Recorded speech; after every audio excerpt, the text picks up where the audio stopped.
صداقت اور جھوٹ ایک جگہ پر جمع نہیں ہو سکتا۔ اللہ نے حضرت ابوبکر صدیق کے دفاع کے لیے قرآن کی آیت اتار دی۔ جو کام انبیاء کا تھا وہ کام اللہ تعالیٰ نے حضرت ابوبکر صدیق سے لیا۔ حضرت ابوبکر صدیق فرمانے لگے، جا یار، اگر تو میری تلوار کے نیچے ایک بار بھی آ جاتا تو میں اللہ کے نبی کا دشمن سمجھ کے ایک بار بھی نہ چھوڑتا، میں تجھ پر تلوار چلاتا۔ اے ابوبکر، تو نے اللہ کے راستے میں اتنا خرچ کیا ہے، اتنا خرچ کیا ہے، اتنا خرچ کیا ہے کہ میں نے سب کے احسانوں کا بدلہ دے دیا۔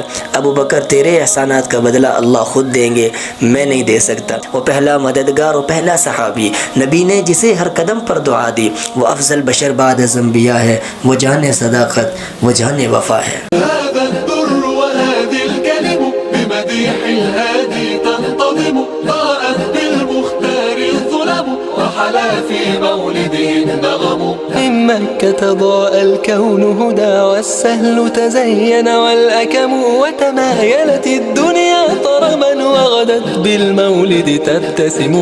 الحمد للہ وکفى وسلام علی عباده الذین اصطفى، اما بعد فاعوذ باللہ من الشیطان الرجیم، بسم اللہ الرحمن الرحیم۔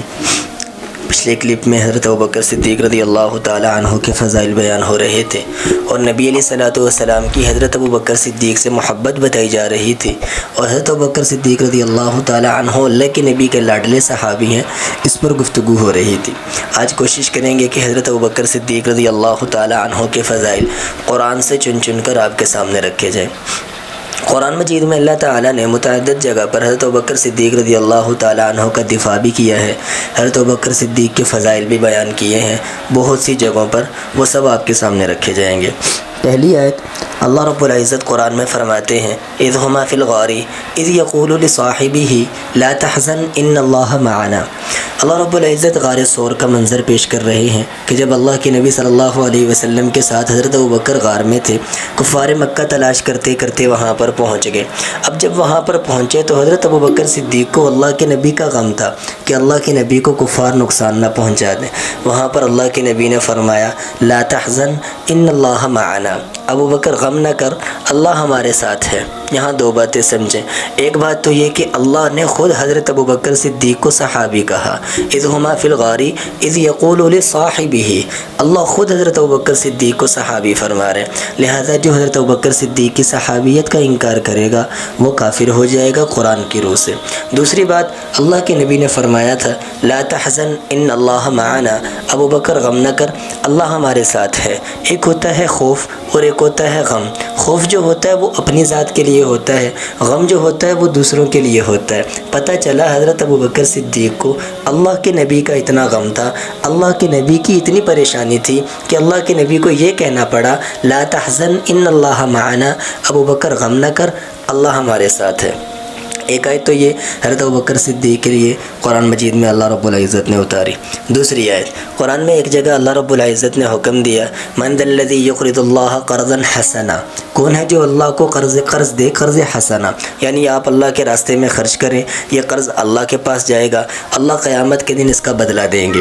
ایک منافق نے جب یہ آیت سنی تو حضرت ابوبکر صدیق کے سامنے کہنے لگا کہ ان اللہ فقیر، اللہ فقیر ہو گیا، ہم سے قرضے مانگتا ہے۔ تو حضرت ابوبکر صدیق کو بڑا غصہ آیا، تھپڑ مار دیا۔ اب جب اس کو تھپڑ لگا تو وہ دوڑتا ہوا اللہ کے نبی کے پاس گیا اور وہاں جا کے اس نے قصہ سنایا، کہنے لگا جی آپ کے ایک صحابی نے مجھے تھپڑ مار دیا۔ کس نے مارا؟ جی ابوبکر نے مارا ہے۔ ابوبکر رضی اللہ تعالی عنہ کو بلایا، کہا جی ابوبکر ما حملک علی ھذا، آپ نے اس کو تھپڑ مارا؟ کہا جی یا رسول اللہ میں نے مارا۔ آپ نے کیوں مارا؟ فرمایا انہ قال قولا عظیما، اس نے بہت بڑی بات کی۔ اس نے کیا کہا؟ کہنے لگا ان اللہ فقیر، اللہ فقیر ہو گیا ہے اور ہم سے یہ قرضے مانگتا ہے۔ تو اللہ کے نبی نے جب اس منافق سے پوچھا تو وہ تو صحافی مکر گیا کہ میں تو کچھ کیا ہی نہیں، میں تو کچھ کیا ہی نہیں۔ یہاں پر حضرت ابوبکر صدیق رضی اللہ تعالیٰ عنہ اس منافق کے سامنے جھوٹے ثابت ہو رہے تھے۔ ایک صدیق ہو اور جھوٹا ہو، یہ دونوں ایک جگہ پر جمع نہیں ہو سکتی۔ صداقت اور جھوٹ ایک جگہ پر جمع نہیں ہو سکتا۔ اللہ نے حضرت ابوبکر صدیق کے دفاع کے لیے قرآن کی آیت اتار دی۔ اب وہ آیت کیا تھی؟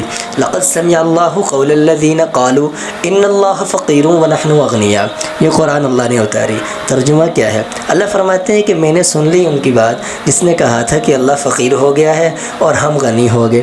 اللہ نے حضرت ابوبکر صدیق کا دفاع قرآن میں کر دیا کہ ابوبکر صدیق جھوٹے ثابت ہو رہے تھے، اللہ نے کہا جھوٹ نہیں ہے، یہ سچ ہے، صدیق ہو اور جھوٹا ہو یہ نہیں ہو سکتا۔ اللہ نے قرآن کی آیت اتار دی۔ ایسا فضیلت والا خاندان ہے کہ اس کے تذکرے اللہ قرآن میں کر رہے ہیں، اس کا دفاع اللہ قرآن میں کر رہے ہیں۔ حضرت عائشہ پر تہمت لگی اور حضرت عائشہ پر تہمت لگنے کے بعد اللہ نے ان کی صفائی میں پورا 1.5 رکوع اتار دیا۔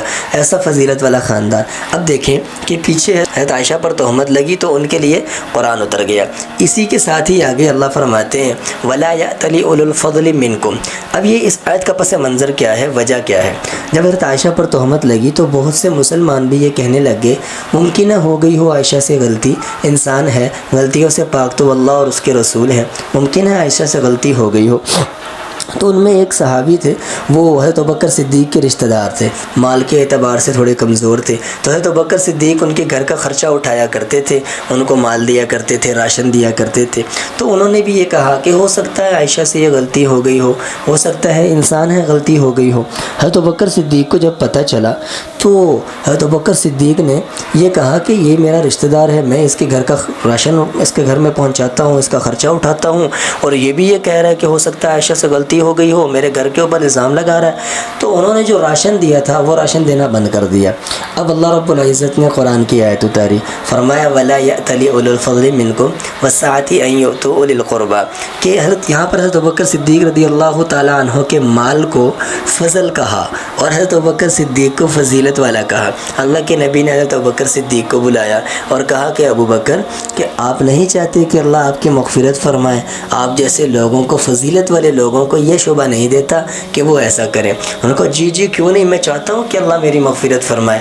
اب انہوں نے کیا کیا کہ جہاں پر وہ 500 دیا کرتے تھے وہاں انہوں نے 1000 دینا شروع کر دیا، اور وہ پچھلی بات کو بھی بھلا دیا کہ اس نے میری بیٹی کے بارے میں یہ کہا تھا۔ تو یہ آیت بھی ہے تو ابوبکر صدیق کے دفاع میں اتاری گئی۔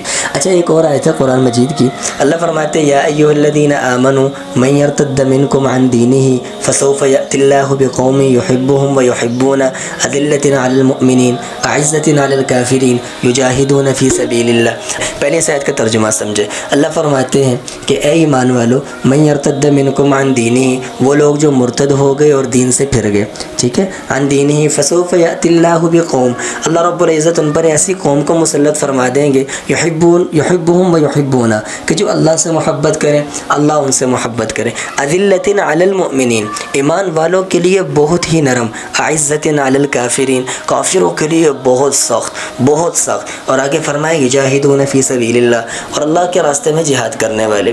اب جب یہ آیت اتری تو صحابہ فرماتے ہیں کہ ہمیں اس آیت کے بارے میں پتہ نہیں چل رہا تھا کہ کون سی قوم مرتد ہوئی اور کون سی قوم ان پر حملہ آور ہوگی، وہ کون سی قوم ہے جو اللہ سے محبت کرے، اللہ ان سے محبت کرے، پھر وہ ایمان والوں پر بہت نرم اور کافروں پر بہت سخت اور جہاد کریں گے، وہ قوم کون سی اور کون مرتد ہوئے؟ صحابہ فرماتے ہیں ہمیں سمجھ نہیں آئی۔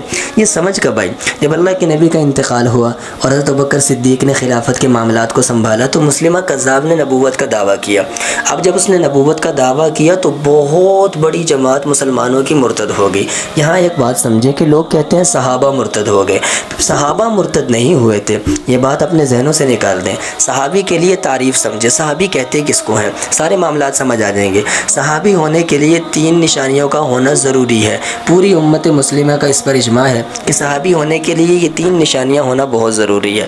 پہلی نشانی کہ صحابی ایمان کی حالت میں ہو، صحابی نے ایمان کی حالت میں یا تو اللہ کے نبی کو دیکھا ہو یا اللہ کے نبی نے اس کو دیکھا ہو، یعنی کوئی نابینا صحابی ہے وہ اللہ کے نبی کو نہیں دیکھ سکتے تو اللہ کے نبی نے ان کو دیکھا ہو، جیسے عبداللہ ابن مکتوم رضی اللہ تعالیٰ عنہ نابینا صحابی تھے تو اللہ کے نبی نے ان کو دیکھا تھا۔ 2 نشانیاں، صحابی ایمان والا ہو اور صحابی نے ایمان کی حالت میں اللہ کے نبی کو دیکھا ہو یا اللہ کے نبی نے صحابی کو دیکھا ہو، اور تیسری نشانی کہ اسی ایمان کی حالت میں ان کا انتقال ہوا ہو، اسی ایمان کی حالت میں دنیا سے گئے ہوں۔ یہ 3 نشانیاں۔ اب مجھے بتائیں جو لوگ مرتد ہو گئے وہ ایمان کی حالت میں تو دنیا سے نہیں گئے، اگر ایمان کی حالت سے دنیا سے گئے ہوتے تو مرتد کب ہوئے؟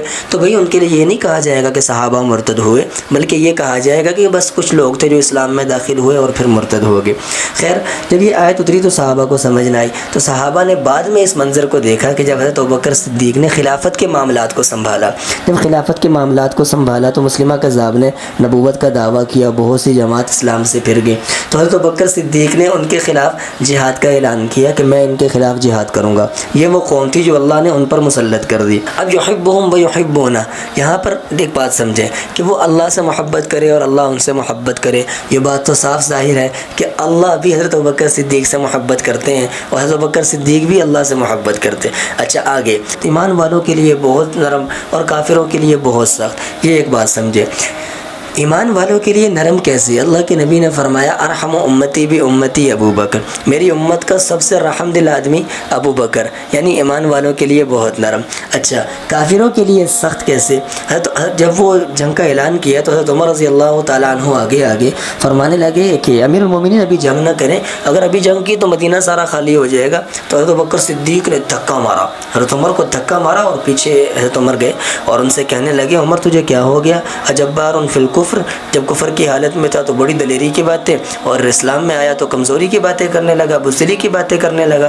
تو فرمایا کہ یہاں بزدلی کی بات نہیں ہے، بس میں یہ کہہ رہا ہوں کہ مدینہ خالی ہو جائے گا اگر ابھی جنگ کرے۔ حضرت ابوبکر صدیق نے فرمایا کوئی جنگ کے لیے نہ ہے، میں اکیلا لڑوں گا، اکیلا ان کے ساتھ جنگ کروں گا۔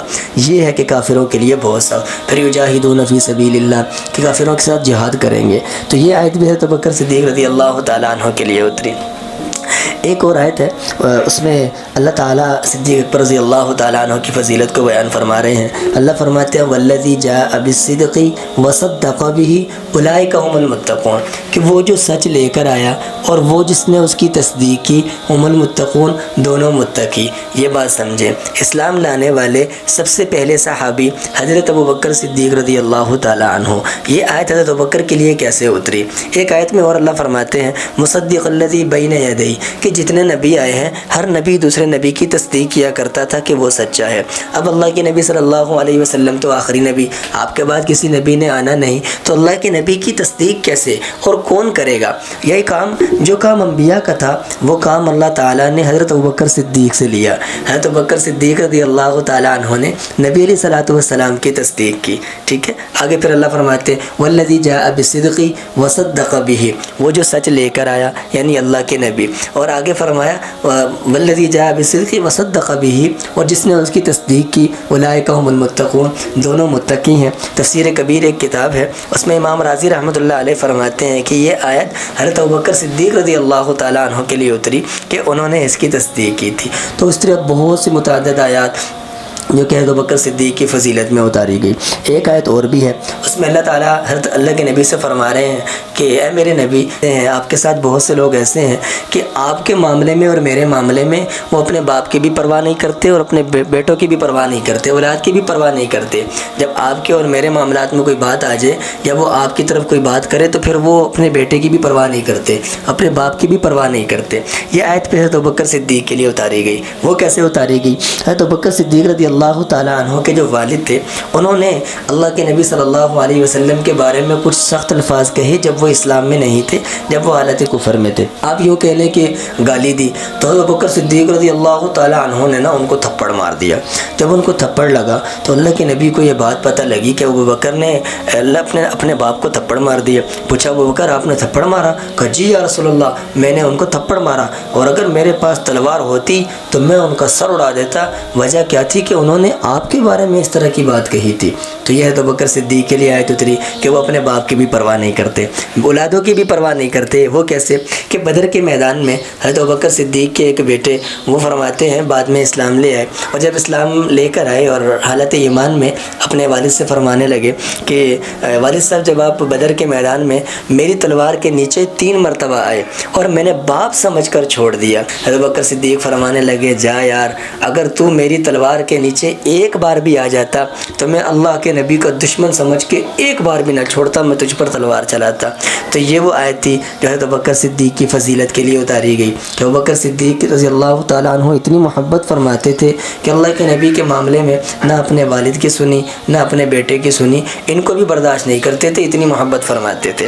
یہ اللہ رب العزت اپنے حبیب سے فرما رہے ہیں وَلَسَوْفَ يُعْطِيكَ رَبُّكَ فَتَرْضَىٰ، یعنی جو بات اللہ نے اپنے حبیب کے لیے کہی وہی حضرت ابوبکر صدیق کے لیے کہی۔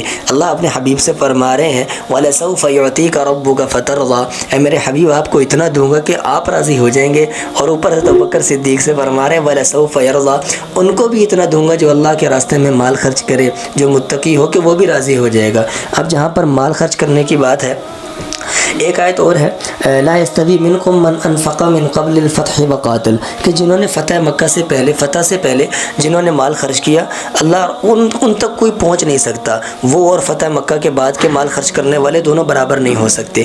اللہ کے نبی نے حضرت ابوبکر صدیق سے فرمایا اے ابوبکر تو نے اللہ کے راستے میں اتنا خرچ کیا ہے، اتنا خرچ کیا ہے، اتنا خرچ کیا ہے کہ میں نے سب کے احسانوں کا بدلہ دے دیا۔ ابوبکر تیرے احسانات کا بدلہ اللہ خود دیں گے، میں نہیں دے سکتا، اتنا خرچ کیا۔ تو مال کی بات اور متقی ہونے کی بات اللہ نے سورۃ لیل میں فرمائی کہ جو لوگ متقی ہیں اور جو لوگ اللہ کے راستے میں مال کو خرچ کرتے ہیں وَلَسَوْفَ يَرْضَىٰ، میں ان کو اتنا دوں گا کہ یہ راضی ہو جائیں۔ آگے اپنے حبیب سے فرما رہے ہیں وَلَسَوْفَ يُعْطِيكَ رَبُّكَ فَتَرْضَىٰ، اے میرے حبیب آپ کو بھی اتنا دوں گا کہ آپ بھی راضی ہو جائیں۔ تو بہت سی آیات یہ حضرت ابوبکر صدیق رضی اللہ تعالیٰ عنہ کی فضیلت کو بیان فرما رہی ہیں۔ حضرت ابوبکر صدیق کی فضیلت کو قرآن نے باقی صحابہ سے بھی اولیت کا درجہ دیا۔